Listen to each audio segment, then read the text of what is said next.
Help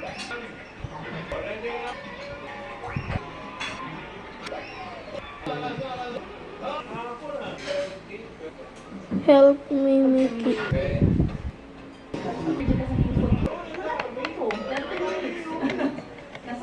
Nasanay na lang ako or ano.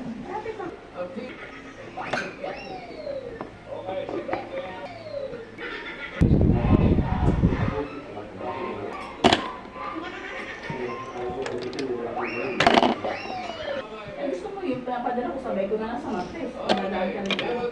Para di mo na bigbe. Oo, hindi yung malukot-lukot sa amin. Pag tulong na kami din. Yung 7. 7 or mga before 7. 7:30 tayo.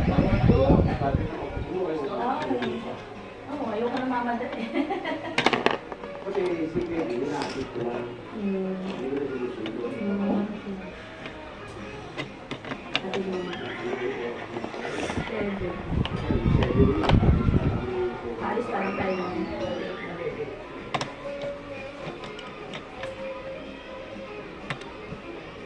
Kasi sa inyo, alam mo na dadaanan sa... Ano nangyayari sa iyo? Ayun na nga.